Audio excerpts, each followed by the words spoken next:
Bonjour à tous, dernier épisode de Demain nous appartient. Notre actualité du jour porte sur « Demain nous appartient », 1662, le raid capture d'Orient, le véritable meurtrier qui a tué Simon. Mercredi 10 avril 2024 dans Demain nous appartient, leurs acteurs ont fait sensation à Kanzeri. En cellule, Camille explique à Martin qu'elle regrette d'avoir parlé à Manon de son père la veille. Elle a raconté aux policiers que Xavier et Simon s'étaient disputés la veille parce que le procureur ne supportait pas la relation de l'avocat avec sa fille. Elle a ensuite admis avoir menti et a révélé que c'était elle qui avait rompu avec Simon, et non l'inverse, le soir de la fête. Elle a ajouté qu'elle était dans la salle de bain lorsque Simon a été poussé du balcon et a trouvé Maud hébétée. Camille affirme être certaine que son père n'est pas coupable. Martin vient chercher Xavier chez Raphaël et l'emmène à la gare pour l'interroger. La tension monte entre les deux et Xavier est arrêté par la police.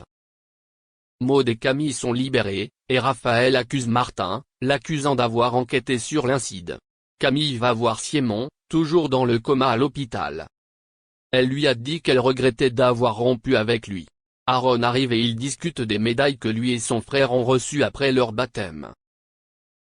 Camille assure au médecin que Simon portait ses vêtements lorsqu'elle l'a vu à la fête. Mais Aaron a dit plus tard à Martin que son frère n'avait plus sa médaille à son arrivée à l'hôpital. Dorian rencontre Camille au port et lui demande comment elle va.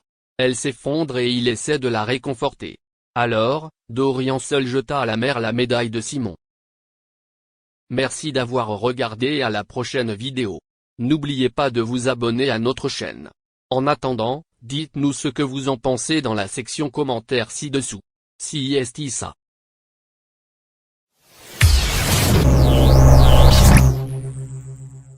Après avoir composé avec des problèmes de santé en 2021, Michel Sardou, le monument de la chanson doit composer avec une terrible machination. Alors que la France est en pleine campagne d'élection présidentielle, un scandale d'ordre politique frapperait le chanteur de 75 ans.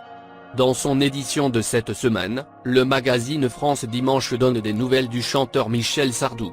Selon nos confrères, l'interprète de Je vais t'aimer est la malheureuse victime d'une horrible machination. À l'origine de cette mésaventure, un admirateur originaire de Mont-de-Marsan, dans les Landes.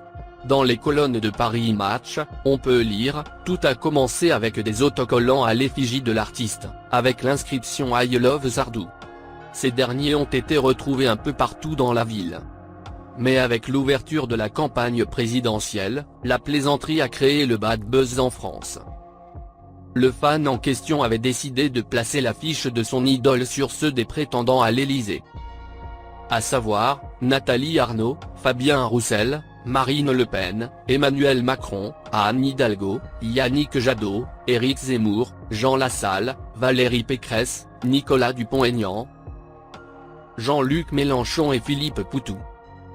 Bruno a évoqué cette histoire sur sa page Twitter cette semaine. Le journaliste de Paris Match partage des clichés pour illustrer son tweet.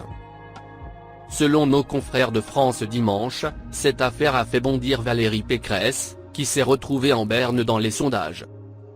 En effet, la candidate de Soyons Libres a obtenu moins de 5% des voix à l'issue du premier tour. À ce propos, ce fan de Michel Sardou n'aurait pas digéré le fait que son image soit détournée. Lorsqu'il s'agit d'être aux commandes de la France, il ne faut